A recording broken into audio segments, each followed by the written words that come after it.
Report is happy to welcome retired police captain Charles Kennedy, our HEAL Alabama coordinator, to talk about efforts in Alabama. Now, Charles, you joined HEAL recently as our Alabama coordinator after over 20 years serving as the police captain in Pritchard, Alabama. In October of 2015, Fox News reported that you have spent years trying to bring attention to the abuse at Restoration Youth Academy. Can you tell us how this all started for you? Well, the way it got started was back in 2011, I had a lady who had a son there, and I'll just use his first name, Bradley. Bradley was there. His mother called me and said she had sent him to Restoration Youth Academy. But the way I became first aware of Restoration Youth Academy was Bishop John David Young and William Knott came to a city council meeting one day, and they brought about 20 children dressed in these little uniform khaki pants and white polo shirts. They set them in there, and they applied to the city council by saying they wished to rent the old Stricken Youth Center, which had been a boot camp run by the Mobile County Juvenile Court System. And, of course, when they first started telling the city council members what it was all about, I thought, hey, this is a great thing. This is really going to be nice. Well, cutting it kind of short, the city council advised them to go ahead and put an application in about leasing the property out there because the property belongs to the city, and then come back and see them. They'd finish up the business arrangement. Well, they left, took the children with them. But that was like in April. Well, in June, they came back again, and they were talking about renting the place, and one of our city council members said, well, have you all filled out the paperwork yet? And they said, well, no. She said, well, we can't go any further this until you fill out the application to operate a business in the city of Pritchard. Well, they left. That was the last I heard of them. Now, as a captain, I didn't get out on the streets much. That was the chief of police and then me. And so most of my job had to do with working in the office, taking care of office problems. I was kind of out of the police business, when I was in the administrative business. Anyhow, sometime in October, the last part of October, I got a telephone call from Bradley's mother, and she said she had sent her son out there to the Restoration Youth Camp in Pritchard. I thought, wait a minute, when did they open up out there? And she wanted to know if I'd go out there and check on him because she was concerned because a few things that she hadn't heard from him, and when he did, it sounded like he was kind of afraid to speak to her. And so I said, well, yes, ma'am, I'll go out there. So first I stopped by the city business license office and found out they had not indeed made the proper application. Well, I rode out to the youth camp out there. Now, keeping in mind when it was a boot camp out there, it was indeed a juvenile jail. It was a prison. It had an 8-foot chain link fence surrounded by big rolls of concertina wire all around the top because it was a jail. So when I went in there, I was met at the front gate by William Knott. I explained to him that I was there, just wanted to see the place, and it was there for the city council to check the place out. And he gave me what I always tease everybody, they call the 10-cent tour. He took me around different places and showed me different things. He showed me the schoolroom. There wasn't anything remarkable about the schoolroom. It wasn't much in it, just some desk and just little desk sitting around inside of it and a blackboard. He took me to the computer room. The computer room was just a kind of a large classroom, and there was a single computer sitting on the floor in one corner. That was the computer room. Then he took me, he said, well, it's lunchtime. The children are over in the lunch hall. Well, you want to go to the lunch hall? I said, yes. So I went over there, and everything looked real nice and neat. There were boys and girls there, just a few girls, mostly boys. And so I walked down the food line. Everything looked pretty good. So I walked over the table and spoke to some of the boys, and they turned around and looked at me. And I said, well, how you boys doing, everything here? How's the food? And I noticed because they would not answer my question until they looked over my shoulder and looked at Mr. Knott. And I could look over my shoulder. I could see him nod his head, and they would answer me. Well, that was like, why can't these children speak to me without getting his permission to speak? Right. And so that kind of turned me on right there, because being a police officer, I've learned to watch body language and things like this. And so that right there kind of turned me on. Wait, why are they doing this? Why can't they just say, well, yes, sir, so-and-so, the food's very good, blah, blah, blah. And so we left the cafeteria, went over to the boys' dormitory, which is really just like a big room that had 3 partitions inside of it, not totally divided, but partitions in there to get through, and an office building, office room. The office room had 3 large windows, so anybody sitting in the office could look out and see what was going on in the rest of the building, because obviously if there's a jail kind of atmosphere, you want somebody in there at night watching what was going on, and some ways you could conduct business, but still being able to observe. Well, I went and I got to talk to Mr. Knott, and I told him that this young man's, Bradley's mother, asked me to check on him. She was concerned about him, and asked me if I could speak to Bradley. And he said, well, yeah, of course. If Bradley's only been here a couple of weeks. I said, yes, sir, I understand that, but I just want to speak to him.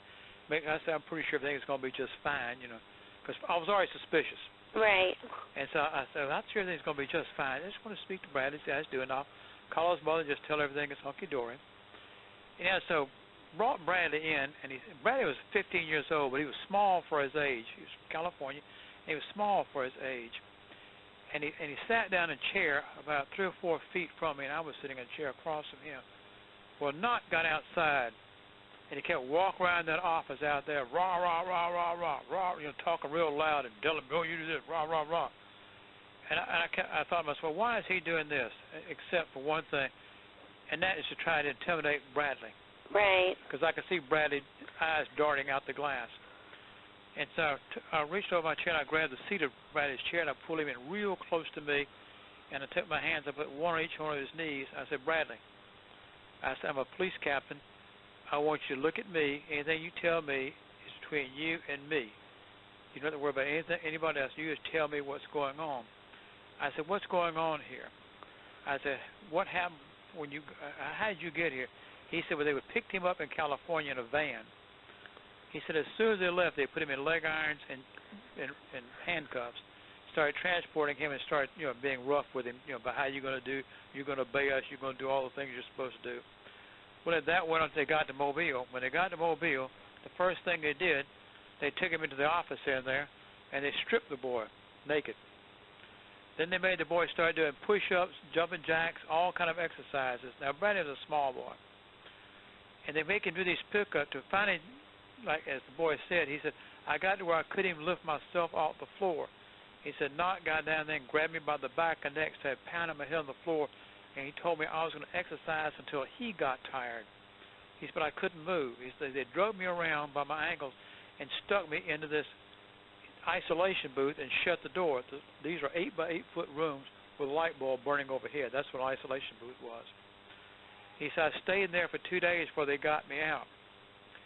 Anyhow, so I thanked him that much. I told him I'm going to call your mother and give my report for what you have to say. I said, what about condition? Have you witnessed anything like this? He said, he does this all the time to other boys. He said, they just body slam you for no reason. He said, they just walk up to you and just start punching you or slapping your face or slapping you on the back of the head and say, hey, what's wrong with you, boy? You can't behave yourself. You got an attitude with me. These kinds of things to you. They do this to you all the time. Well, anyhow, I took that information, and I called the lady. I won't use the last name, but anyhow, I called her and told her what was going on because she was upset. A couple of days later, I got another phone call from another lady from California. Her son had been there, but he had run away. And he ran away. He and 4 of the boys ran away. They caught 4 of them. But this boy's first name was Angel, had gotten away and run to a house and had asked the people at the house, would they please let him get on the phone and call his mother to tell her what was happening at that camp. Well, they were kind enough to do that, and Angel's mother got on the phone, and he told her what they were doing to him at the camp. The Angel's mother asked the residents that would they take her son to a motel and drop him there. She would make arrangements for him to stay there until she could get to town. Well, she checked the boy into the motel, and she flew to Mobile. She never told the people at the camp that she knew where her son was, Angel was. But she went there, when she got to town, she interviewed her son again. He gave her a list of people to talk to confirm everything he told her about the abuse. Well, she went out to camp, and she went around the camp, and they let her, just because they thought they were still trying to find Angel. They let her walk around the camp freely, talk to children, and so she talked to some of the boys who confirmed some of the things that he had told them.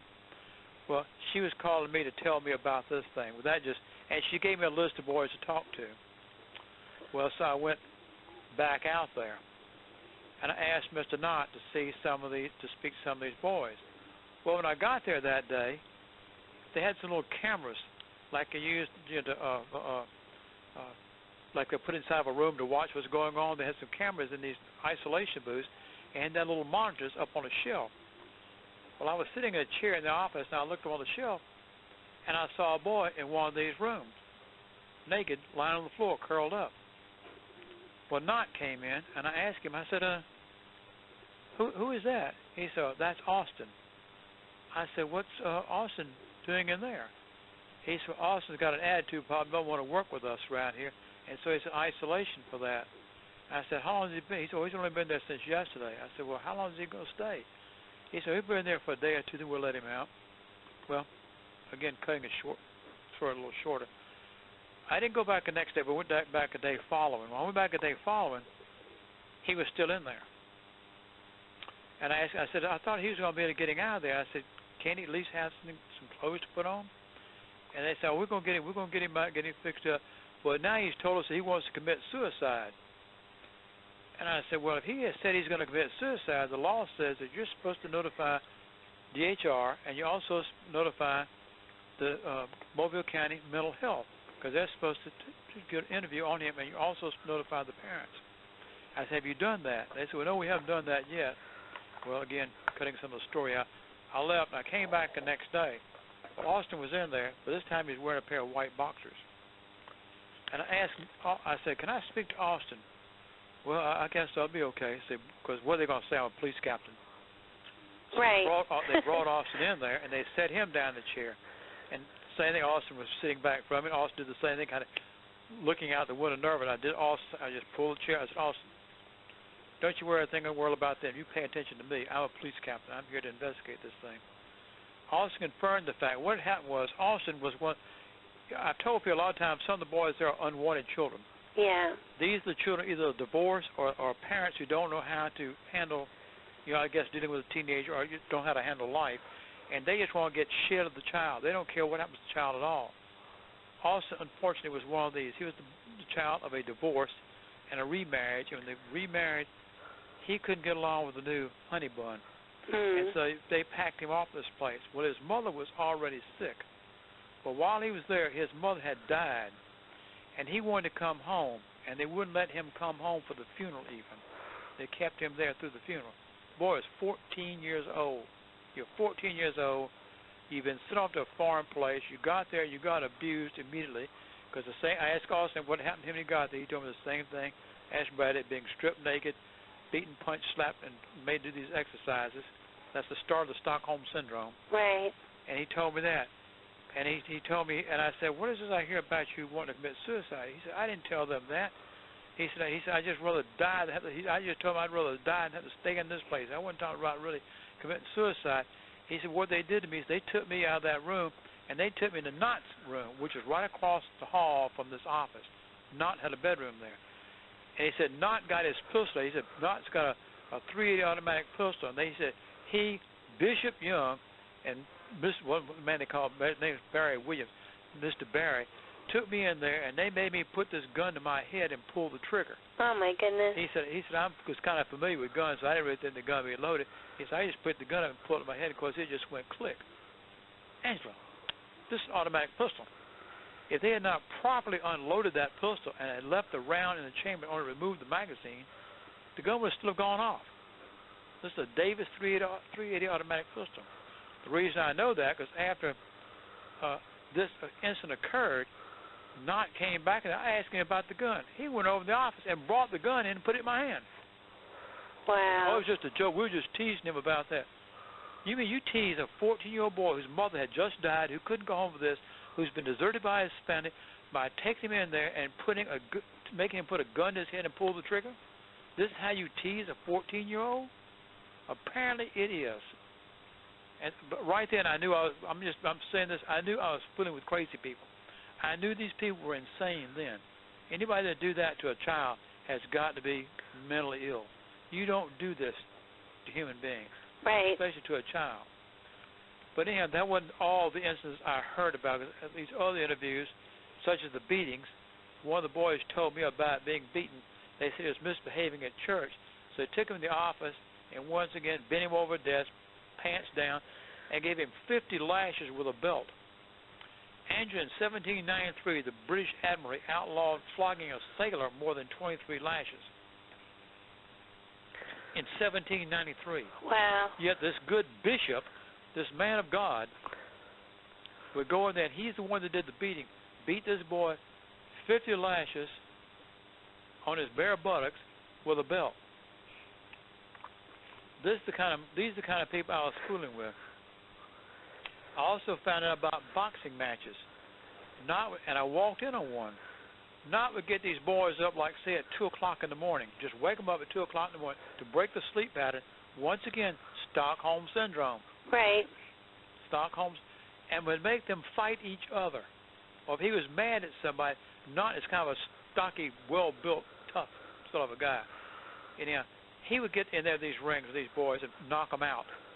This is a grown man going to get in the ring with a 14, 15-year-old boy and punch him out. You know, grab him up and pull him in his head and body slam him on the floor. These are the kind of things that was going on with these boys. One boy, Kyle, arm was broken. They didn't bother to report his arm broken to his parents until one boy left going home and called Kyle's mother and said, "Hey, your son's down there. His arm's been broken for weeks." She went and got the boy out of there, and of course he had to take him to the hospital and then get the arm reset because they were snatching Kyle around by this broken arm. Oh, my making God. push-ups with a broken arm. These are the kind of things they were doing. And like the isolation, they would take a boy and put him in isolation. Some of these boys stayed in isolation, these 8-foot by 8-foot isolation booths with a light bulb burning overnight. Now, this is a violation of the Geneva Convention as a war crime. As a war crime.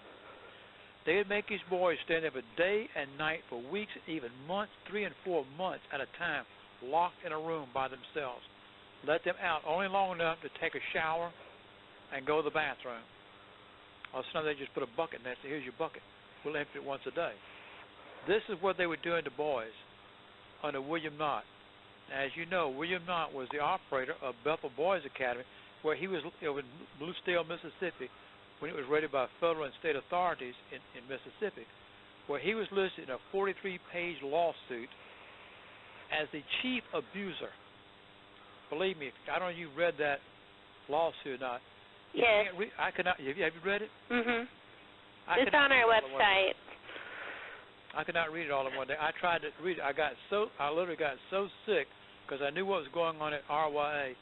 I finally had to tell my secretary, I said, "Listen, I'm going home. I just can't stay. I got to go home." I had to go home. I couldn't stay. I couldn't even stay at work. Knowing what was going on at that place, thinking, "My God, I can't get anybody to do anything about this."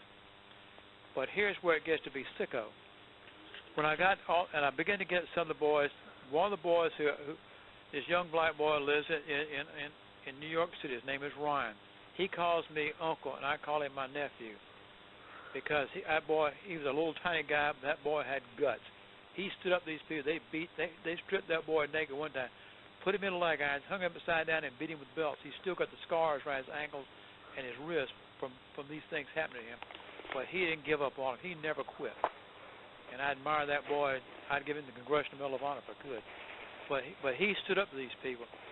But Ryan took it upon himself to get letters written, and he would sneak letters out to me from different boys telling about the abuse. I have all the original letters, all the stuff. Well, here's where as it gets really bad. This is in October and November of 2011. Well, I went down to our district attorney's office. I took all this information. Now, remember, I'm a police officer. Yeah. So my observation of the thing is it's the same in California. Place you got probable cause and reasonable suspicion. Well, reasonable suspicion first and probable cause. Reasonable suspicion is things you base upon observation. I see somebody running from a bank with what appears to be a gun in his hand and a bag full of money and get in a car and they speed off. Now, that is reasonable suspicion because I have reason to believe the bank might have just gotten robbed. Right. So I can stop that car in a felony kind of stop. It may be the guy who was running from the bank with some change, run back to his place of business, and he may have a cell phone in his hand that looked like a gun to me. But I made a legitimate stop based on what? because what appeared to be what a reasonable person would do or believe under a lack of similar circumstance, that this person had perhaps committed a crime. So I would know that a crime had been committed. Right. Likewise, somebody reports from the bank, hey, we're being robbed. I ride up. I see some guy running out and getting into a car and driving off. Well, and they give a description. That is probable cause to believe that is the car. I haven't seen the evidence. Here the bank had to say, that's the one, but that is probable cause to believe that thing is right because I had the call for the bank, description of the vehicle, description of the person, and that is a probable cause to stop that vehicle. Right. That's the difference. So, but a police officer can get that. I can use that to get warrants on, get search warrants. That's because it's evidence is what it boils down to. And that's from a police officer, not from a civilian, from a police officer. So I went down to the district attorney's office down there, Ashley Rich. I went out to see her. I'd worked with Ms. Rich many times. In all my years as a police officer, I've never lost a case in court, not so much a traffic ticket. I also never went hunting with an empty gun. I knew a long time ago when I went hunting, I needed to have a loaded gun. I knew when I went to court, I had to be ready for my case. I had to have all the cracks filled in, and I had to be ready for court. Got a question, I got the answer. That's the way you win your cases. Yeah. Good reputation. In fact, I'll be honest with you, I seldom went to court because usually the attorneys found out I was the complaining officer. Say, hey, Caddy, what can we do about my client? Because they knew they were going to lose. And believe me, they already been paid. But anyhow, so I went down to see Ms. Rich. I explained everything to her and laid everything out in front of her. Her answer to this was, well, people really need to be more careful where they send their children. I tell you now, you could thump me on the nose, I'd have fallen over backwards. I could not believe the words out of her mouth. And she sent this investigator she has. I mean, this guy could stare at the pictures of Lord's Supper and couldn't tell you who was in it. I told him that one day. But anyhow, she sent him out there to investigate. Of course, they go out there to investigate. They question these boys right there in front of Knott as to what's going on. Like, you shouldn't have gone to sit there and tell what's going on. When here's the man they know, as soon as he drives off, is going to abuse, because they've already been told that.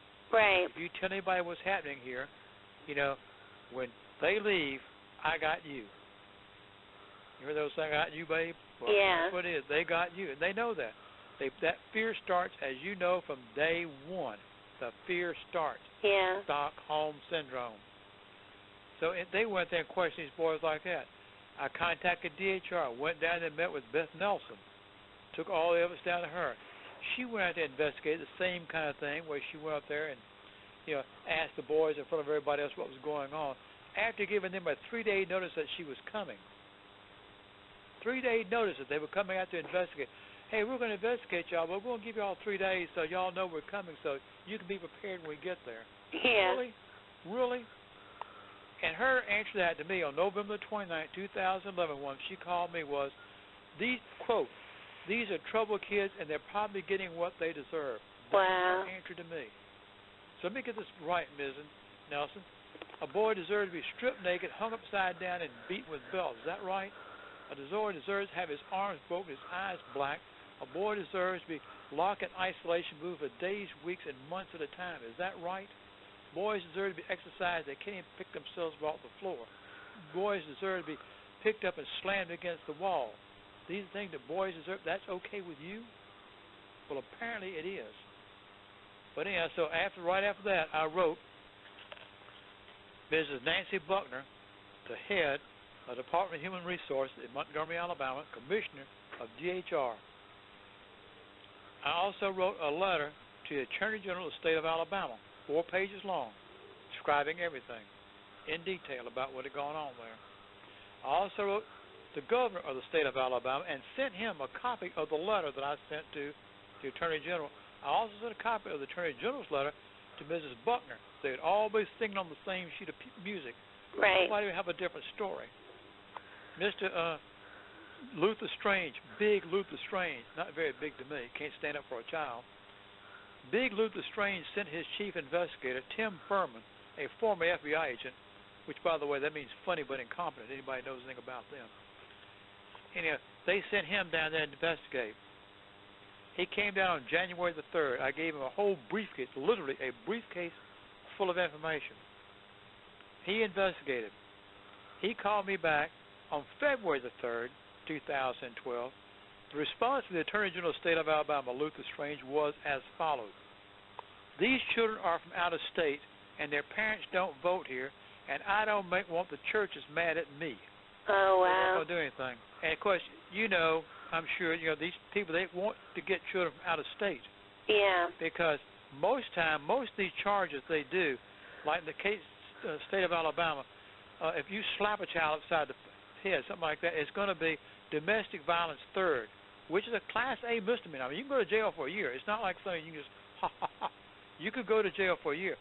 It is nonetheless a misdemeanor. That means the complainant has to sign the warrant, which means the parent of the child says a child from Colorado would have to fly to Pritchett, Alabama from Colorado, come down there, appear before a magistrate, sign the warrant, go home. Then wait for the warrant to be signed and then tell, okay, this is your court date. Come to court, fly all over Colorado, back to Alabama, all the expense involved, appear in court. So as sure as God made green apples, when they got in there and appeared in court, the defense lawyer could say, oh, well, Your Honor, my client was going to come this morning, but he noticed there's a button missing off his sleeve, so he'd like to have this case set over. So you got to fly all the way back to Colorado, wait for the set over date, and come back to court, and there'll be another excuse. Right. That's because they know they do it in Alabama. People close enough, okay, I'm going to be there. People are going to be here. But they know if they do that, and that's what they do all over America. That's why you see no prosecutions on this business. That's why there's no prosecution, because it's too much trouble. And besides that, a lot of times these are juveniles, and they got to appear in court.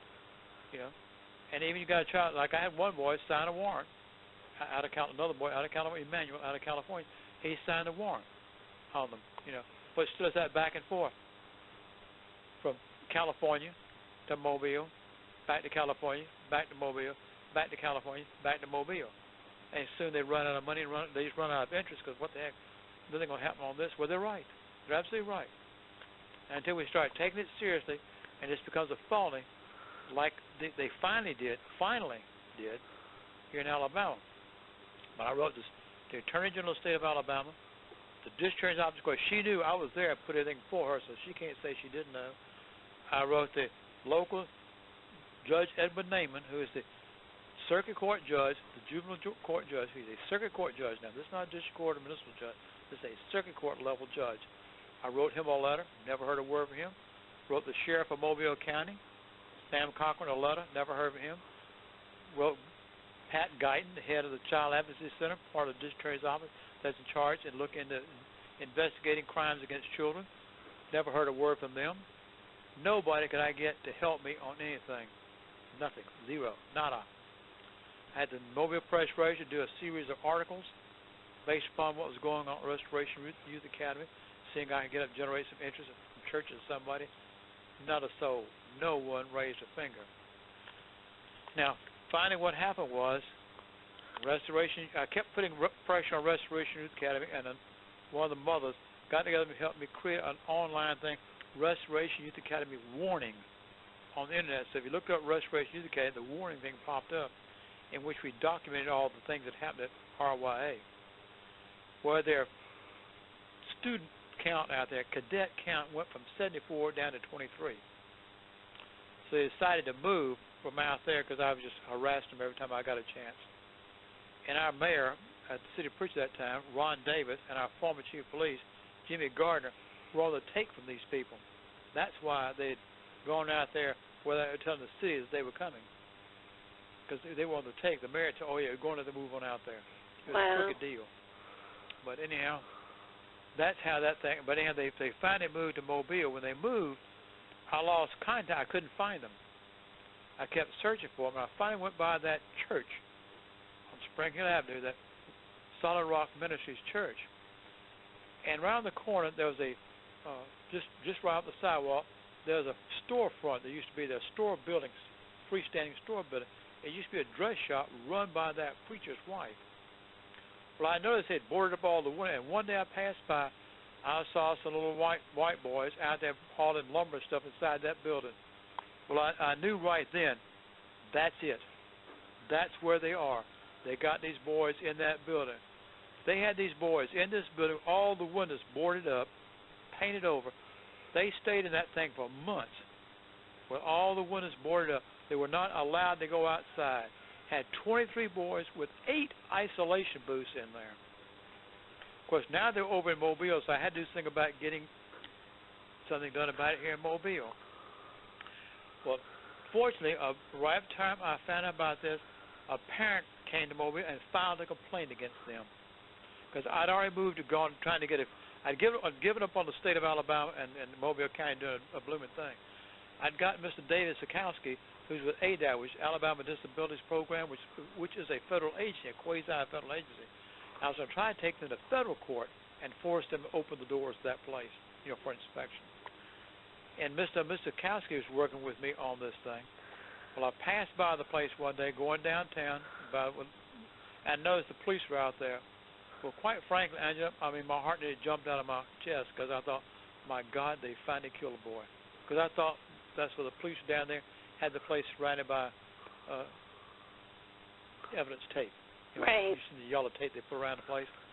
It was all taped off. Well, I parked across the street because I didn't want to drive up on in where they were working. Well, I saw Captain John Barber, walk out of the building. Well, a lot of us people at the top know each other. And so I drove across the street and I pulled in the cleaners right next door. I said, hey, Captain, come over here. And he said, hey, Kennedy. So he came over, we started talking. He said, I said, why are y'all here? He said, my God, I can't believe this place, what they're doing to these children here. His face was ashen. This is a police officer, and his face is ashen. By the time you met Captain, believe me, you've about seen it all, done it twice. But his face is ashen. I said, well, I'll tell you something. John, I said, in the trunk of my car, I got 2 briefcases full of evidence on these people. I said, if you want it, it's yours. He said, I want it. And that's how we began to put this case together to be able to indict these people on 24 counts of aggravated child abuse. And that's where we stand now. They're in indictment right now on 24 counts of aggravated child abuse. But it's taken all of this to finally get something done in this state in 16th century Alabama to get something done. It's 16th century Alabama to me because I live here, but it's also 16th century California, 16th century Texas, 16th century Missouri, 16th century New York, Maine, et al. Every place these places are still living in the 16th century where children can be abused with no accountability. It's got to stop. Yeah. Don't get me started on this. I can't stop. Well, I'm glad. That's good for our movement to have people who are passionate. I'm as passionate. I work on this every single day. I feel like you do about this. It's something I can't turn a blind eye to and I can't ignore. I can't stop. I know, like I said, I know you went through it. You suffered through one of these places. I'm fortunate. I tell me all the time, I came up with Leave It to Beaver World. I came up in my family, the police never came to my house. We never had any troubles, and I was a compliance over kid, so I didn't get any trouble, so I didn't have these things. Yeah. But the thing about it is I know these things are out there, and I know for a fact that a good portion of the kids that are in there, there's nothing wrong with them. They're the victims most of the time of things that some children that are troublesome. And let me make it clear, I don't have anything against these places if they be run properly. It's like I don't have anything against a boot camp if it's run properly. No abuse, these kind of things. Because every time you got somebody that has to go, oh, wait, excuse me, young man, you can't do it this way. You're going to do things this way. Right. To get you back on track. It's like discipline a child. Discipline is not evil. Right. Children expect discipline. Discipline is not punishment. Discipline is rules and regular expectations. Right. And I always told children and my own children, reasonable rules, reasonable expectations. If you want to change a rule or do something different than a rule, come tell me. If it's something I'm willing to make a different, like time you have to be in at night, if there's a reason it needs to be different, come tell me. If I think that's reasonable, okay, tonight you don't have to be home at that hour. You can come in a little later. Right. But don't not come in and come and tell me later. That's not a good idea. That won't work. Right. Because I still, I'll ask your opinion, but I still run the place. Yeah. Well, think a lot of parents are too busy trying to be their child's buddy, instead of their parent. But if they'd be their parent, they would be their buddy because they'd truly be being their friend. Right. They'd be helping guide them in life. And that's what most young people are looking for, is somebody to tell them what the parameters are. And a lot of these children have had no one to tell them what the parameters are, and then the person who failed to do their job is not going to punish the child by saying, look, I didn't know how to do my job, but a terrible job, so it's all your fault, so now I'm going to send you to this place so they can torment and torture you for a while. Like, excuse me? You failed, but you're going to torture the child? Right. And as you know, from your own personal experience being in there, and what I saw, because a lot of these kids that I saw at RYA, it's like one little boy was telling me he was 14, he looked like he was about 12. He told me he was in the shower one night. He said, I never would look at these people. He said, I'd always look down, so I wouldn't look them in the eye, because if you look at them, they come with that army stuff, like, what's wrong with you, boy? You staring at me? All that kind of, like an Army DI. He said, I never would look at them unless they spoke. Then I'd look at them and say, yes, sir, and no, sir, to them. He said, I was in the shower. He said, Mr. Barry just came in there. He just grabbed me by my neck and lifted me up and took me between two urinals, started pounding my head against the wall and telling me he didn't like my attitude. What is that? That's Stockholm Syndrome. Right. Indiscriminate terror. One of the forms of Stockholm. You did nothing to be terrorized, but we're going to terrorize you so you remember that you can be terrorized if you do something. Right. It's so classical. But if you try, it's so difficult. I've had people call me, and I try to explain that, no, your child is not having teenage stress. Gee, Daddy bought a station wagon. I wanted a BMW. I wanted a blue prom dress. I got this pink one. I'm being bullied at school. No, this is not what we're talking about here. Right. We're talking about combat type, 1,000-yard stare. I know things that happen. Totally different. Totally different. Being inflicted upon children, not soldiers in combat. Children. Right. And that's the difference right there. And when they get ready to treat these shit, I've had to even talk to some of these people and say, no, you got to understand what really happened to John was this. I had a mother call me, and when she found out what had been going on, her son had come back and lived in Connecticut. She called me, and she said, my son came back, and he said, but he hasn't told me about what's going on. But she said, I noticed every morning I went to his room, the bed was made, everything was nice and neat. She said, I began to suspicious because the bed always looked the same. So I went there one morning early. So I saw two bare feet sticking out from my bed, under the bed. She said, I got him out from the bed. I said, John, why are you sleeping under the bed? Why? You ought to know this, Angela. Because he was still so afraid that Knott and Young were going to come get him and take him back. He was hiding under the bed, like they couldn't look under the bed. Yeah. And she said, he still won't tell me anything. I said, do you have an extension phone in your house? She said, yeah. I said, put him on the phone. I knew John. And I got talking about John. I said, hey, remember so-and-so? You begin to name things that happened. Hey, remember Kyle got beaten in the head with a staple? When Kevin beat Kyle in the head with a staple and all the different things? Remember these different things that happened, And he started talking. We started talking about old time's sakes, Right. I said, well, John, your mother's on the phone. I said, do me a favor, baby. You're not going to go back. I said, your mother's horrified about what has happened. She didn't know. I said, tell her what has happened.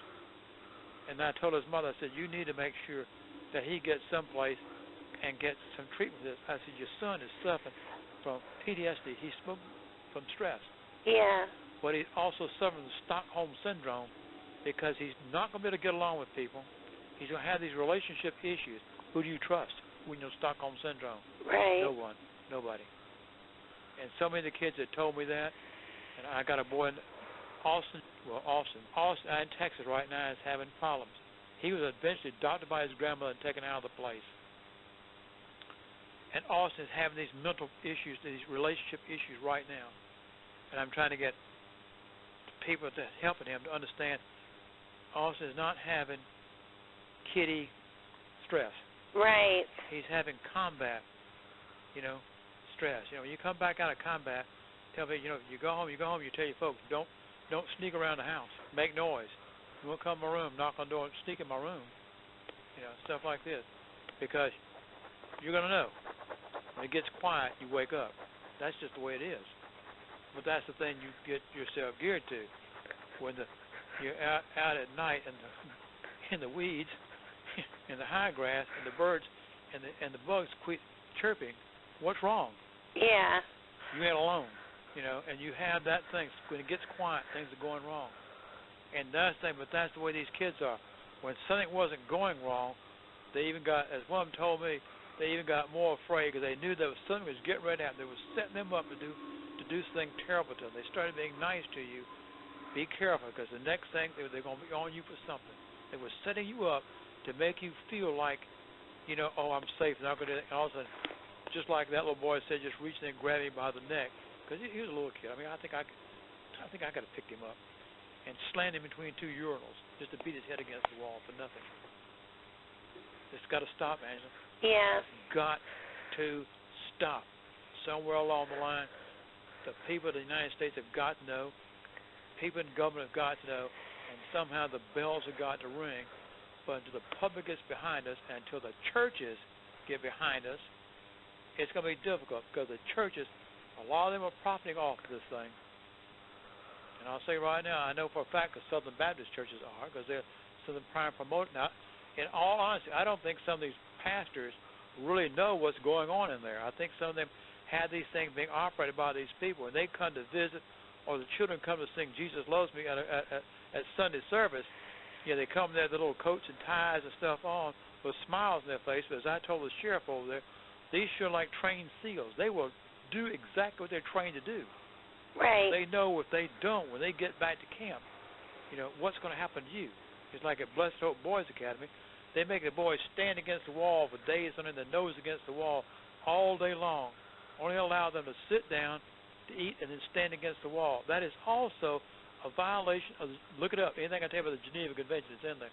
Yeah. They also say it's torture. It's under the Geneva Convention. We could have these devils tried at The Hague, for that matter.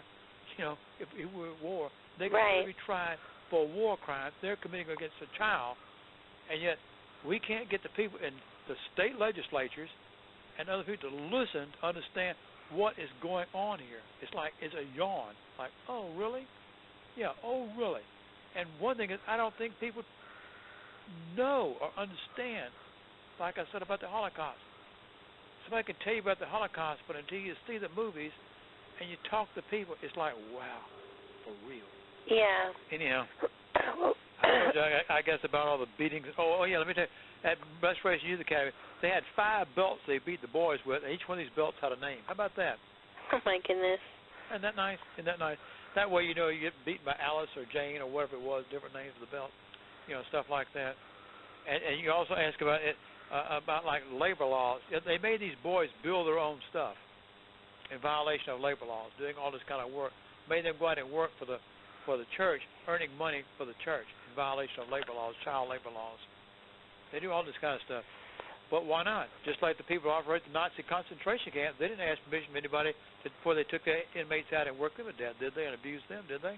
Right. Well, tell me the difference. I'll tell you right now, in the state of Alabama, Mr. Hitler could have come over here and opened up a concentration camp for Jewish children, and by George, that thing would still be in operation, and the only thing the neighbors would be complaining about, wondering why they can't make a smoke stop coming out of the chimney. And not a soul here in Alabama would go there and say, excuse me, Marietta, Florida. You read about the Albert Dozier home in Marietta, Florida? Right. Where they dug up the bodies of 50 boys behind there? Oh, it's over 100 now. Oh, I know. Well, I know what it is. I don't doubt that. How can you have 100 children disappear, and nobody goes, excuse me, what happened to Billy Bob? Right. What happened to John? Nobody asked a question. And that doesn't need to be looked into, and the state of Florida shouldn't have to pay mightily for that to those families, right, for their failure to take care of these people's children. No, they ought to pay. But they talk about they raised what, $400,000 to take care of funerals. You got to be putting me on. What about the criminals who did this? What about the criminals? Are they going to search these people down? Right. Are they still searching for old Nazis? Why aren't we searching for the people who ran that place and abused those children? Some of the victims are still alive, can put their fingers in their faces, and that's what needs to be done. But it needs to happen all over America, these children being abused. And I guess because it's a state-by-state thing, unless we get federal legislation passed. And, you know, with some of the people we got in politics, they have got their fingers in that till. Right. You know, and that's like Mitt Romney, George H.W. Bush, George W. Bush, et al. Right. You know, I've got, and those are the ones I know. I'm sure there may be some others in there, but those are the ones I know have got their fingers in that till, getting their money on that, the blood of these children. That needs to be stopped. But anyhow.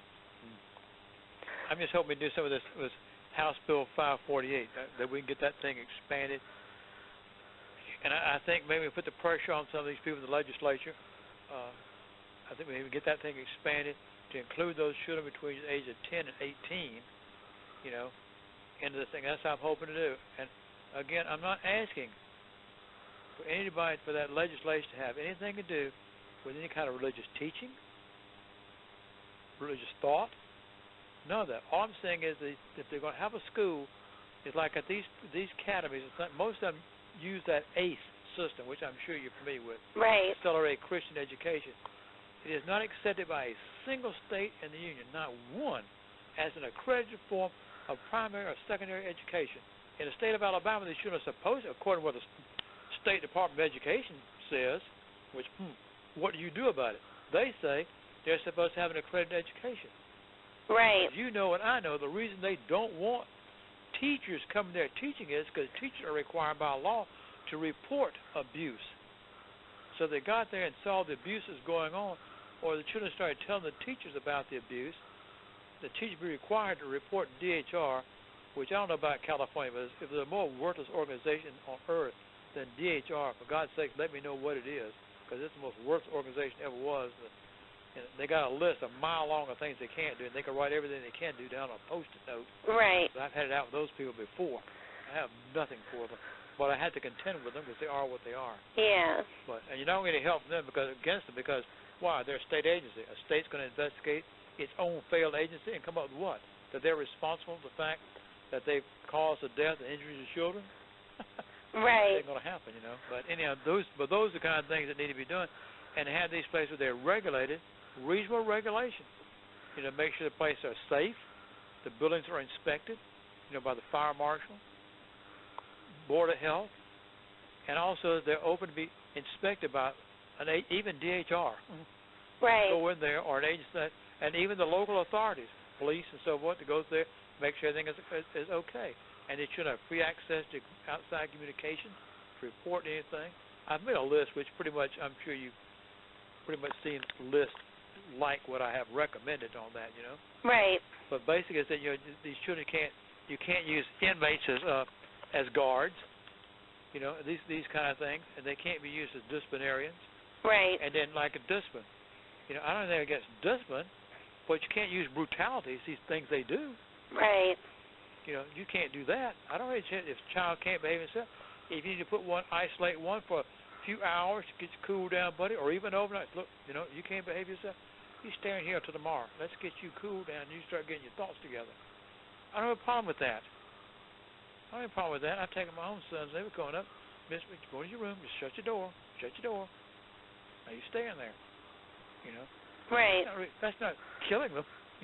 May bore them to death, but that's okay. But I don't have a problem with that sort of thing. Beatings?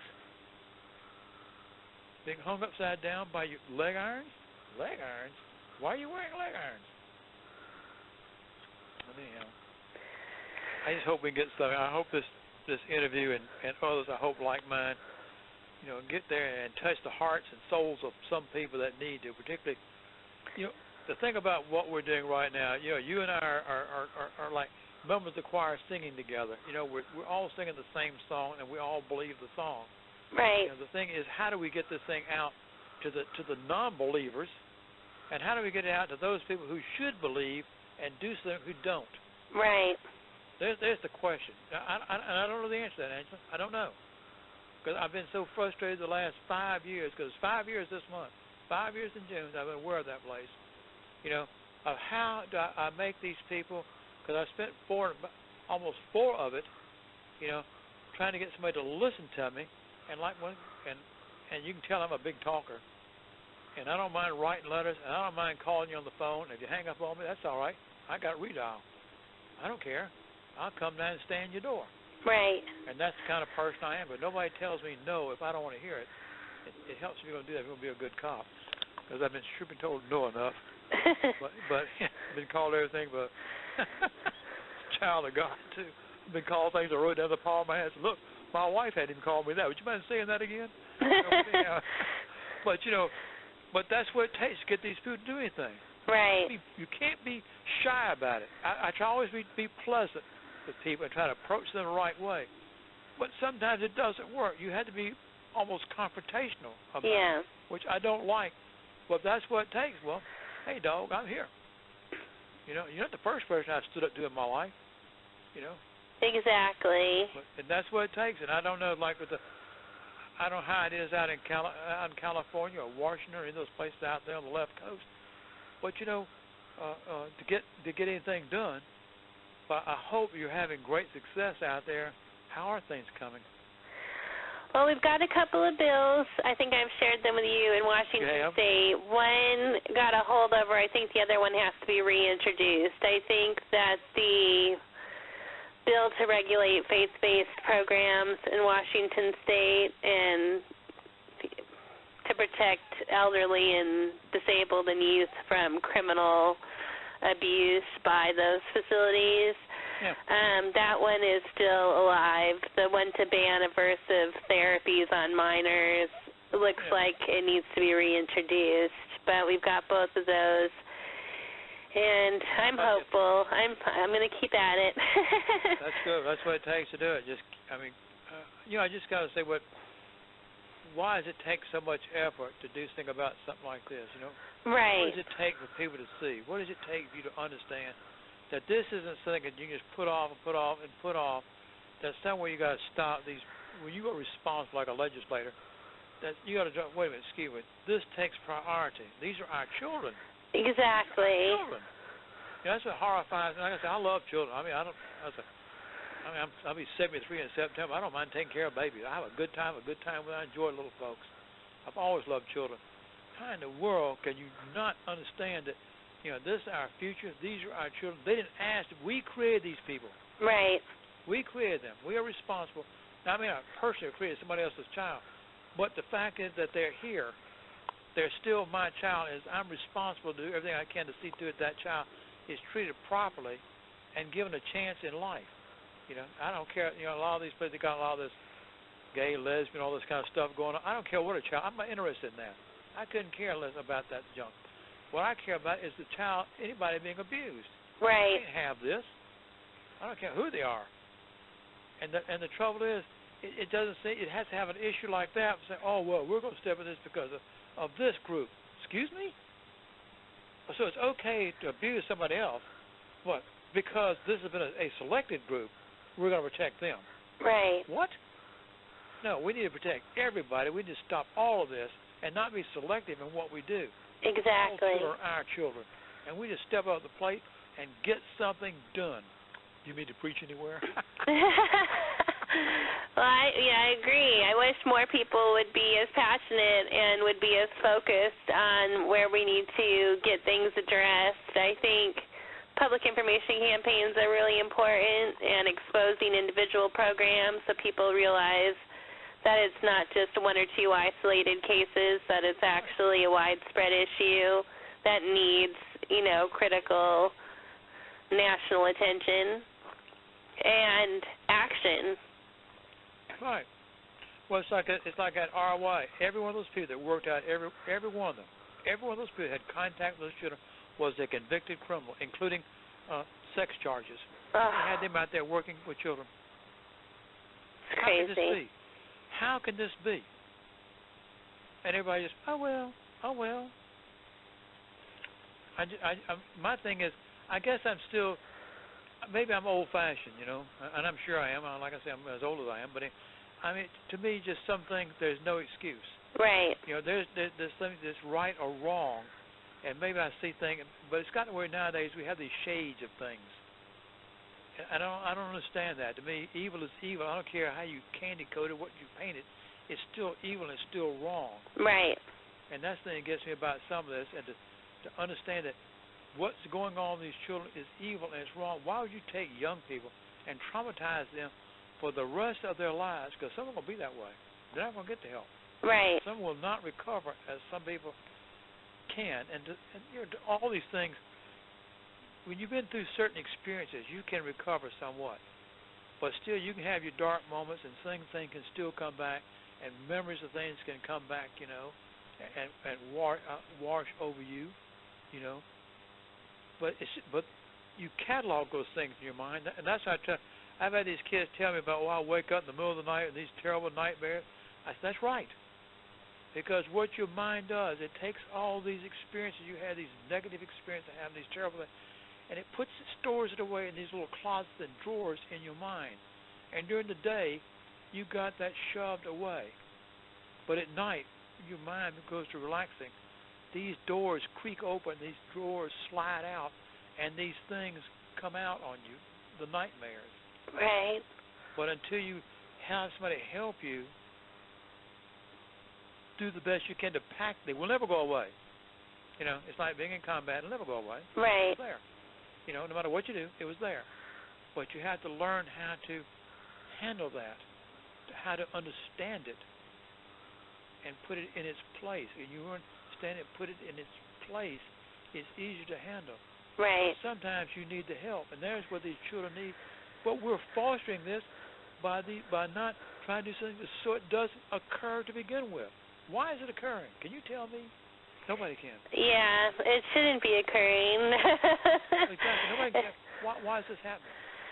Why is this, the 21st century in the United States of America that prides itself on so much advancement, and yet we treat some children as if this is the 16th century. Right.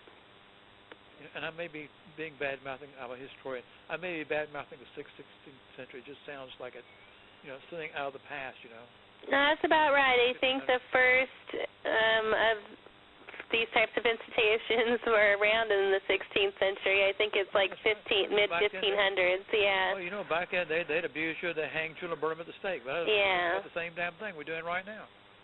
And we're in our way, we're doing. I call this the child abuse slavery industry.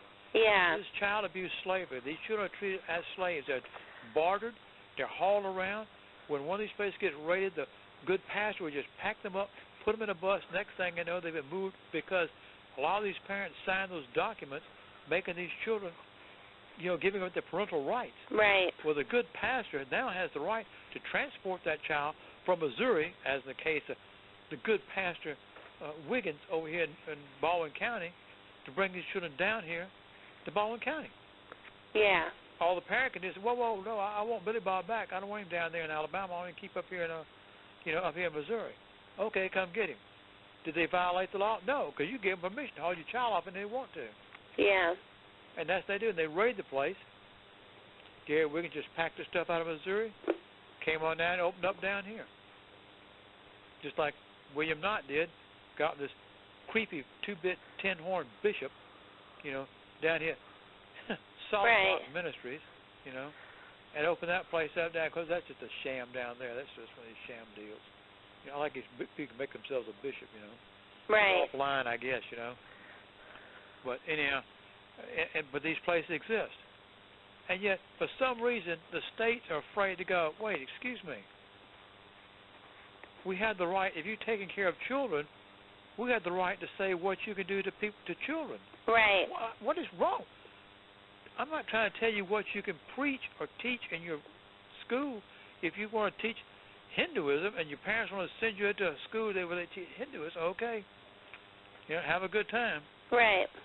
As long as when you're at school, they don't beat you, pull out your fingernails, or do these things to you, I don't have an issue with that. If that's where they think you need to go, and you're given an education. Right. But they shouldn't have the right to send you someplace where you do not get an education. They give you these little diplomas from that, ACE system. Well, they might as well give you a blank sheet of paper. Right. It's worthless, But anyhow, don't get me started. I'll talk all night. That's all right. I'm going to tell you, I just enjoy just blowing off steam about it because I'm just so frustrated. So I'm so angry and so frustrated about this, and I'm to some degree mad at myself having lived as long as I lived, been a police officer as long as I was, without finding out something about it, knowing something about it. I blame myself for it. Like, my God, Right. Well, that's part of the problem is the kids can't call the authorities, and like you said, sometimes the authorities are being paid off to look the other way and given these heads up warnings. We're going to be there in 3 days, so clean it up. Amazing. That was amazing. ought to call a drug house out of the fleet. Look, we're going to come raid your drug house in 3 days. It's like, what? When she said that, I was like, you did what? Well, we had to give them notice.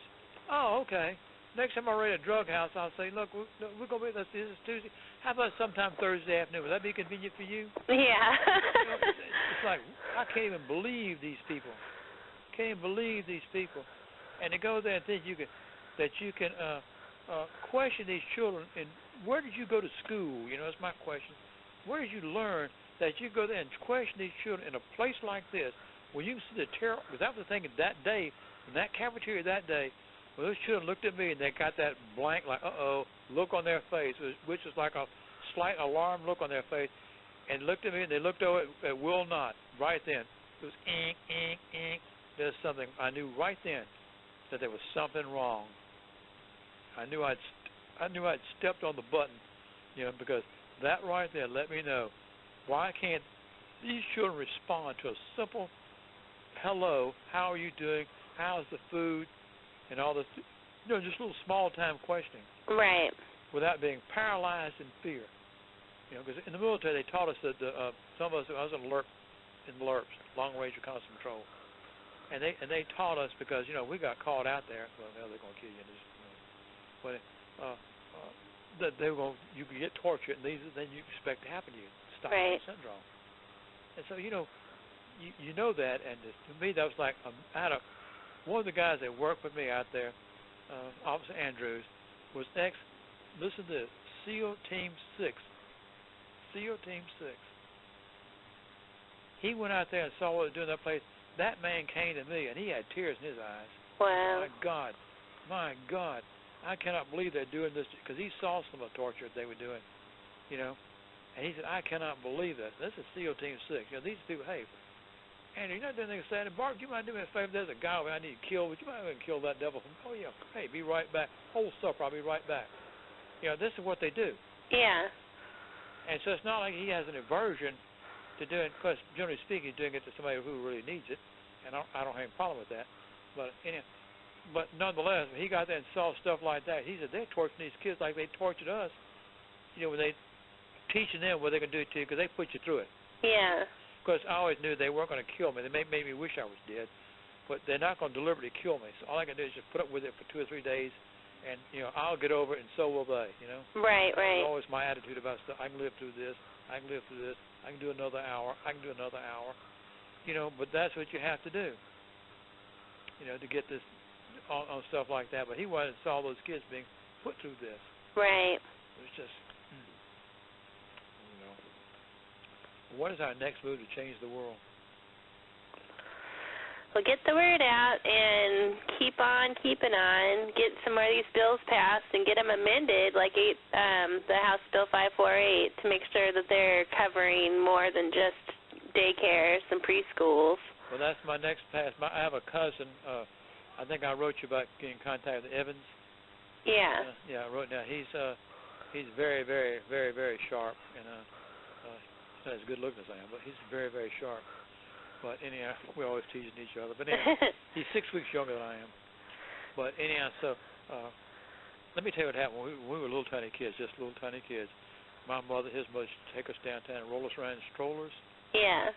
But his mother got to where she wouldn't take Evans down there because people would stop on the street and they'd look at him and they'd look at me and they'd slap him and ask him why he couldn't be this good looking.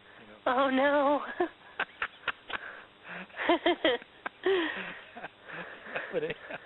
But yeah, he's really sharp. But he has a friend of his that has contact inside the Attorney General's office, and he's trying to set us up to get a meeting with the Attorney General on this thing.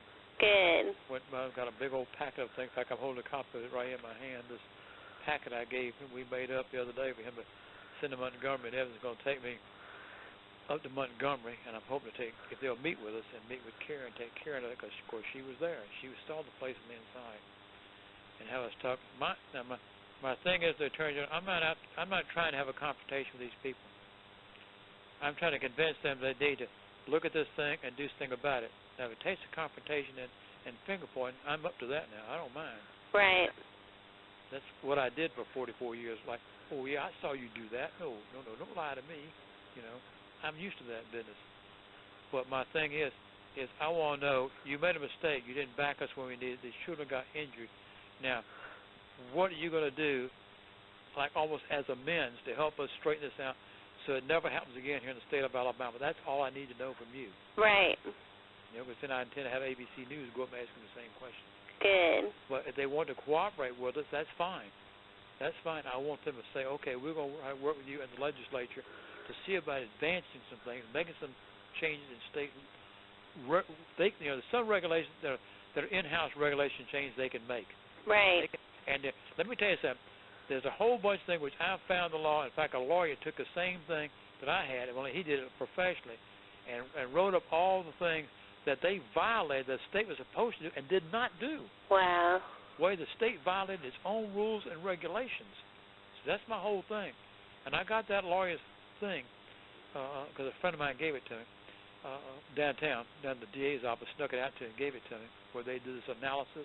Yeah. I've got that. And I want to take it to them and like the Attorney General, say, here is the legal analysis. These are things the state failed to do. Now, you're a lawyer. You got a count pen full of them up here and doing nothing, obviously. Right. If you've been doing something, you'd have been down there doing something about RYA. But, now how do we go about making sure these rules and regulations are changed? And how do we make in-house changes in these rules and regulations, which can be done? Right. All those administrative things. They have nothing to do with the law. They're administrative changes to where we can step in and inspect these places. Make sure they shouldn't have access to a telephone. Make sure the local authorities even know you're there. Right. In the state of Alabama, I don't ever sent you, but you can go online and see, there's a little form, a little sheet of paper that you go to the Secretary of State's office and fill out this sheet of paper. It says, gee, Secretary of State, blah, blah, blah. I got it right here in my packet stuff, and I don't bother to read it to you. But basically, you just go and tell them you're in business. Oh, and by the way, we're a charity. We're a church. Nobody checks to see. Right. Nobody asks any questions. Nobody investigates. And you're in business. And you're in business of taking children in, and nobody goes and says, excuse me, who are you? Right. What are you doing? Are you taking children in? Nobody asks a question. And that's what's so shocking. Yeah. And some of these boys are so, like, I can sit here all night and tell you about kids like Matt, who was there for 5 years. Matt was so messed up and he got out. When they raided the place, Matt had just taken one of those belt beatings 2 weeks before they raided the place. 17 years before he left the place, they beat him good for having ordered a pizza that his mother paid for. But see, didn't want people delivering things to that place and finding out there were children locked in that building. Oh. So what they did, they stripped Matt, put him on a bunk, had somebody sit across his back, somebody hold his ankles, and they beat him for a little while, about 40 lashes with a belt for that. Oh, my God. They raided the place about 2 weeks later. Listen to this. Listen to this. This shows this is Stockholm Syndrome. This is a fantastic, unbelievable story. They raided the place. They sent Matt home. Matt is one of these unwanted children. They didn't want the boy. They got him home. I called Matt's mother and father and telling them about, what all that boy had been through. His mother said, well, Matt wants to go back there. I said, you need to check on Matt. I said, before you send Matt back, you need to understand what's going on here and what has happened to these children there. Right. And I said, before Matt goes back, I said, your son is suffering from a terrible case of Stockholm Syndrome. Because, see, they want to go back, and I'm sure you understand this. They want to go back because they understand they had to run back and apologize because they don't want to be blamed for anything. Oh, I didn't mean for you to get raided. It's not my fault you got raided. It had nothing to do with me. I want to come back and say you won't beat me. Right. They understand they're out and gone free. Well, and so I called them back. I heard Matt was going to go back. I called Mrs. back because Matt was telling some other kid he's going to go back. I called Mrs. back to make sure I was hearing this correct. And she was in the car with Matt. And I was telling her, Matt, I said, man, you need to send that boy back. The place already been raised. Not supposed to even go back. She said, well, he wants to go back. And so I was going to let him go ahead and go. But she sent him back. Oh, my God. I called down and told the police department, look, Matt is back over there at RYA again, at Matt's, that place they were keeping the girls. Mobile Police Department went out there, raided the place, and took Matt and another boy out of the place and took them over to St. Mary's home, which is run by the Catholic Church, it's a real nice. So they take very good care of the children out there. Very good care of the children out there. A lot of children cry and they had to leave the place. But they took Matt out there. Well, they sent Matt back to Texas. Wow. Guess what happened? She sent him again? Matt came back. Oh, my God. And Matt finally called me one day. It got so bad out there with a knot this time. Matt called Karen and I wanted to get back to Texas, and we helped him. And in the meantime, he turned 18, so the state's, look, he's 18, nothing we can do about it. If he wants to stay with the guy, nothing we can do. But we knew Matt was suffering this terrible abuse. Right. And so we helped Matt get back to Texas one more time, but Matt's still just as messed up as he can be. Just as messed up as he can be in the head. After 5 years, because he was one of the unwanted, and he wasn't a real big guy. He was kind of a small boy. He was kind of tall, but small built, narrow shoulder, real small, lightweight. Right. And they liked him because they could body slam him and pound him against the walls and flip him over the head. And then, of course, just hold him down and beat him, because he was one of their whipping boys. But that's the effect that it has, and that's the effect it has on these young people. Right. And people cannot fathom when you tell them that. You mean he went back? Yeah. I'm telling you, they will go back. And Galen Wheeler did the same thing. Galen Wheeler got away and came back, took him by there. By God, he ran right back to them. Wow. Right back to them. After 5 years of being there as a totally unwanted child, absolutely and totally rejected, unwanted child, he went back because he was so messed up on this business. But people cannot understand how it can be that way. But anyhow, Angela, I appreciate everything you're doing out there. And I don't know what else to do, because like I say, right now I'm so busy trying to get this thing. I feel like I got it about 2 feet off of the ground, but I still need to get a little spacer to get this thing flying, Right. And it just feels like at any time they can just go poof and hit the ground again. But I just will keep at it until something happens, Good. But anyhow, well, I will let you go. If that's it, I appreciate the call, and I hope this does us all a world of good here. Me too. Thank you so much. I'm Kelly Jones. Our big story this noon. Hey, are you okay? And if you look closely, there's a firefighter that was in the doorway of that structure when it collapses this morning in Pritchard. Thankfully, that firefighter in that video was not injured. Local 15 photojournalist Jason Caldwell captured that dramatic video this morning in Pritchard as firefighters responded to the building that was once home to the Restoration Youth Academy for troubled teenagers. But now it appears unoccupied. No one was inside at the time of this fire. The cause of the fire is unknown. There is a shift in traffic for drivers